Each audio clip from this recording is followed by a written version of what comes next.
বলবো আমার সন্তানের বাবাকে অনেক ভেরি কংগ্রাচুলেশন। তার ইন্ডাস্ট্রি নিয়েছিল, তারপর একটা খবর পেয়ে আশ্চর্য না হয়েও পারলাম না, আবার আশ্চর্য হয়ে গেলাম। বিগত 16 বছর অপু বিশ্বনাথের বিরুদ্ধে কিছু বললে নাকি বলে সে বলে মানুষের ক্যারিয়ার নষ্ট করে দিত।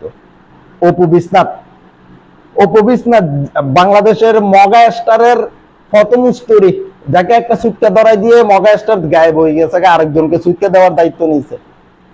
এই অপবিশ্বাস কিছু থেকে কিছু হলে হারুনের ভাতের হোটেলে গিয়ে যত পারত ততই হারুনের সাথে ভাত খাওয়ার বসে যেত, রাত বেরাত দিনকে রাত। তো অপু বিশ্বনাথ এমন একটা সিস্টেম করছিল, অপু বিশ্বনাথকে নিয়ে কেউ অপু বিশ্বনাথের অন্যায়ের প্রতিবাদ করে ভিডিও প্রসব করলে ওই ভিডিও কপিরাইট চলে আসতো, ফেসবুক কর্তৃপক্ষ কপিরাইট দিয়ে দিত। এবার চিন্তা করেন সে ক্ষমতার কতটা প্রভাব খাটাইতো অপু বিশ্বাস। এখন কিছু কিছু আবাল দোচা বাংলাদেশি ওই অপু বিশ্বনাথের নামে মামলা দেওয়ার কারণেও এদের কিছু পাগলা চোদা ফ্যান ফলোয়ার আছে না, এই জন্য অপু বিশ্বাস আবার কি করলো। অপু বিশ্বাস কি করে নাই সেটা জানো? অপু বিশ্বাসের অন্যের বিরুদ্ধে যে পাবলিকটাই প্রতিবাদ করছে ওই অসংখ্য পাবলিকের কেরিয়ার ধ্বংস করে দিছে ওই অপু বিশ্বনাথ খয়রাতি। এ অপু বিশ্বাস সর্বতি শুধু এটা করেই ক্ষান্ত হয়েছে, অভিযোগ করতো কার কাছে যাই, বিবি হারুনের বার্থডের হোটেলে যাই খাট কাঁপিয়ে ভাত খেয়ে অভিযোগ করে আসতো। যেদিন রাত্রে অভিযোগ করতো এর পরের দিন সকালে ফরজ গোসল করার আগেই কি অ্যাকশনে নেমে যেত ডিবি ভাতের হোটেলের হারুন।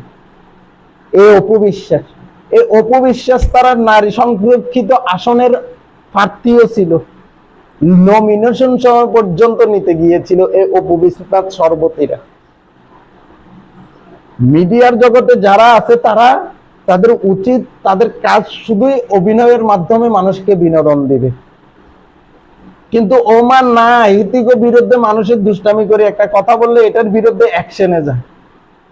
হিতিকো বিরুদ্ধে কিছু কথা বললে নেতাদের সাথে খাট গরম করে নেতার প্রিয় ব্যক্তিত্ব হয়ে ওই দলের পা চাটতে চাটতে যে ব্যক্তি ইতির অন্যায়ের বিরুদ্ধে প্রতিবাদ করছে ইতির বিরুদ্ধে মামলা পর্যন্ত গড়ায়।